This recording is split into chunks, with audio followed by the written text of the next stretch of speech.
Well, hi there. How are we all doing today? I hope everybody's having a lovely holiday.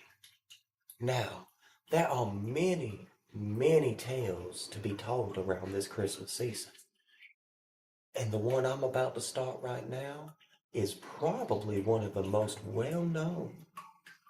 Now, a warning, some of this may be uncomfortable. So if you want to skip ahead to the end, go right ahead. Look at them go! Our cheerful koala elves bottling Fayco Cola by Paul under the shivering snowfall of seasonal compliance. Don't think about where the bubbles come from, just feel the tingle of blind trust on your tongue. Smooth of brain, no holiday shame. Fayco Cola makes the season simple. Simple is good. Don't complicate joy, just drink it. And with that, let's begin our story. A Christmas Carol, Act 1. You ever notice how winter behaves funny in this part of the South? Snow don't fall unless the world means something by it. And frost, that thin, silvery film, clings to the kudzu like a warning whispered by a long dead ant. And on certain nights, nights like this one, you can feel the air tight, like something's winding up just behind reality. Taking a breath so deep the whole county goes still, just to listen. It was on such a night, Christmas Eve by the calendar, but any fool can tell you it felt more like Judgment Day. When we turn our eyes towards a man named Ebenezer Scrooge. And though by tradition we ought to call him Mr. Scrooge, or maybe in some polite circles, Sir, we shall, from this moment onward, know him simply as Ebenezer. For he ain't so much as an individual as an archetype, the living, breathing condensation of profit margins and quarterly reports, a man formed from ledgers the way other folks are formed from love. Now Ebenezer lived in a town where ancient magnolia trees cast long shadows over corporate towers, where the old plantation bones of the South had been dressed up in mirrored glass and rebranded as regional headquarters. Folks round here still still Folks round here still tell stories about the past, but you can hear the hum of fluorescent lights beneath every hymn, and the whir of copy machines under every carol. Even the church bells sound like they ringing from a marketing department these days. And in that crooked intersection between the holy and the holy commercial, there sat Ebenezer's counting house. It was a long, cold room with ceilings too high for comfort. Once part of an antebellum warehouse, brick walls original to the 1840s had been bleached sterile by decades of tax-deductible renovations. Fluorescent bulbs flickered like candles possessed by spite. A shadow hung in the far corner, a darker shape than a shadow ought to be, as if history itself had gotten stuck there and never found the strength to crawl out of it. Ebenezer sat at a sleek metal desk that looked more like an altar to late-stage capitalism than a place for a man to work. Thin as a rail, sharp as a pair of fabric shears, he hunched like he'd grown around his greed. Every page he turned sounded like dry leaves fallen from a winter tree. And Paul Bob Cratchit, thin hands red from the cold, breath fogging the air, sat at a folding table they called a co-working station, which was rich considering ain't nobody else worked with him. His daughter, Tamora, Little Tim as they called her, often waited by the space heater in the back, reading weather almanacs and philosophy books she didn't quite understand yet, but was determined to. Tim had the kind of brilliance that cut through small talk like a scalpel. She didn't look folks in the eye long, but she saw into their patterns, their contradictions, like she was born knowing hypocrisy by scent alone. She once asked Ebenezer why the office thermostat never rose above 58 degrees. Energy efficiency, he said. Or perhaps, she whispered, a ritual of domination.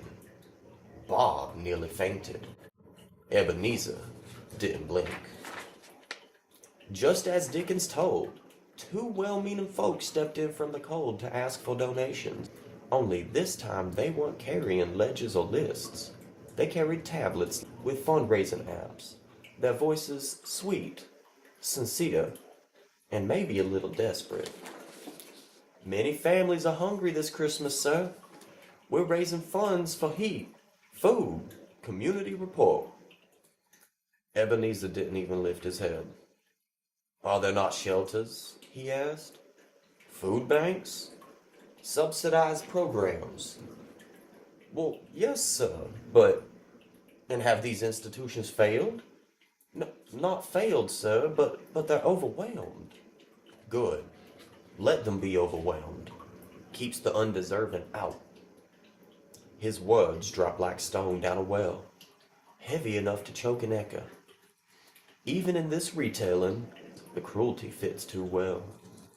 When Bob and Tim slipped into the night, their breath formed twin ghosts beside him. Ebenezer looked up alone. The door shut with a thud that sounded accidentally symbolic, like fate closing a chapter, or a coffin closing on a future he hadn't earned.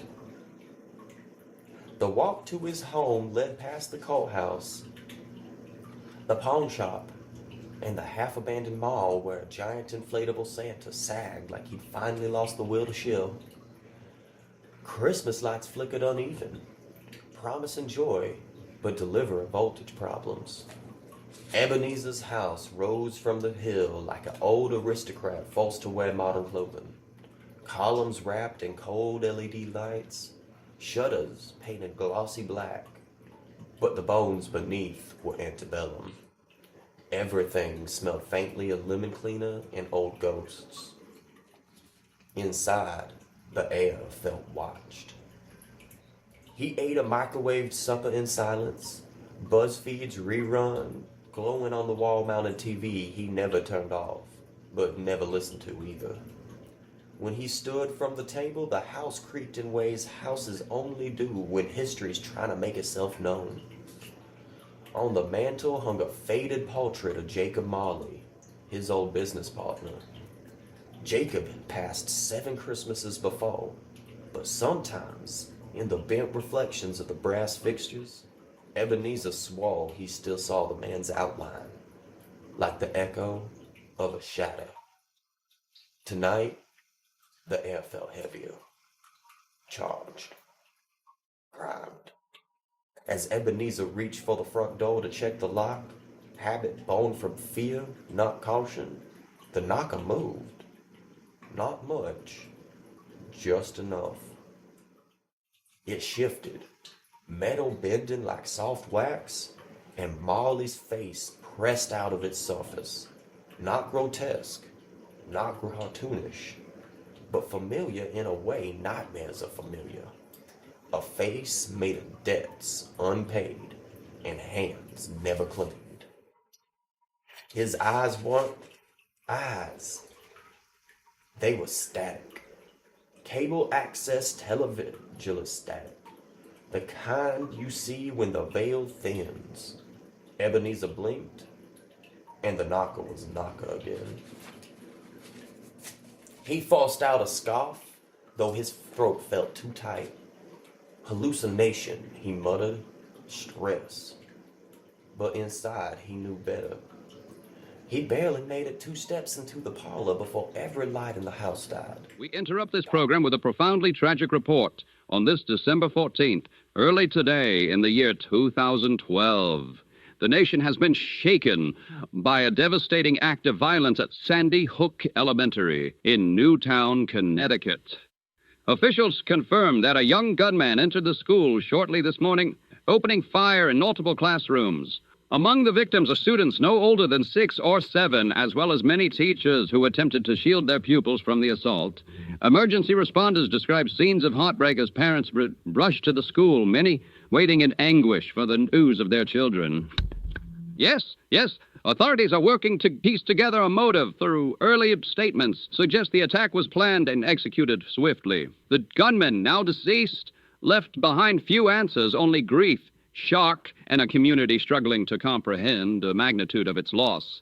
Across the country, vigils are being arranged. Flags are lowered to half-mast, and leaders from every level of government have expressed sorrow at what many are calling one of the darkest days in American history.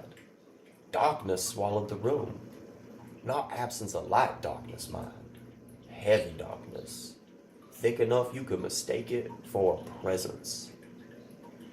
And then, chains. Not the clattering Dickens gave us, but a lower sound. Deeper. Like the groan of a sunken ship shifting on the ocean floor. Jacob Marley emerged not through the door, nor through the walls, but through reality itself. He stepped between the seconds, rather than the rooms. His body dragged change full of unpaid overtime sheets, red-line district maps, old settlement contracts, and forgotten workers' comp claims.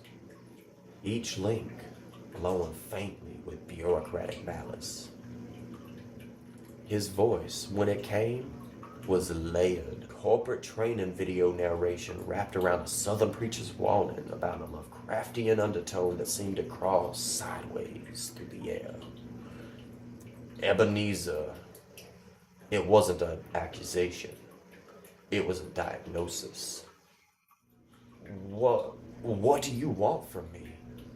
Ebenezer's voice cracked like a dropped teacup. To tell you what you already know.